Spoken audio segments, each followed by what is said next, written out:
Здравствуйте, с вами журналист Олег Желнин. Сегодня у нас в гостях волонтер Победы Мария Егоровна Емельянова. Вот волонтерство для вас это уже жизнь. Наша организация общественная. Мы работаем по своей доброй воле. Комитет солдатских матерей республики. Со времен Чечни я начала свою работу. У нас есть офис, площадь Ленина 30, за Лениным, 418 кабинет. Очень многие приходят. 4-й этаж.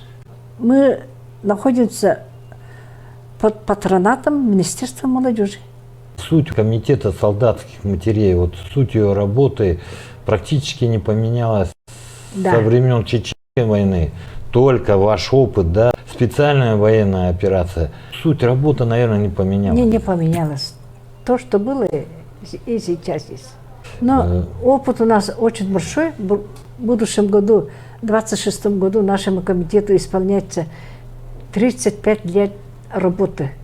И вот за эти годы мы знакомились со всеми командирами войсковых частей, армии. Как это связана ваша работа с волонтерством Победы? Вот. Это патриот.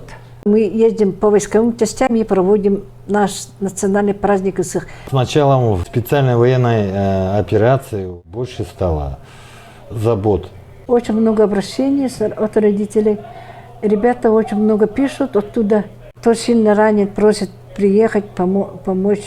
И когда я приезжаю, вот очень много ребят воюют, которые воевали в Чечне. Очень много ребят, которые я лично знакома, да? Они говорят: Мария Егоровна, вот вы приехали, у нас дух поднялся, дух. Вот увидели своего родного человека.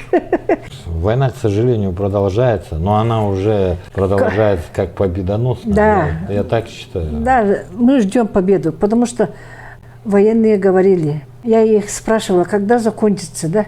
Они говорили: Егоровна, как мы возьмем Одессу, все, победа будет.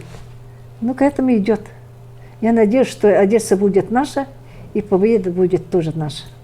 Я присоединяюсь к наставлениям Марии Егоровны. С вами был Олег Желнин. До скорых встреч.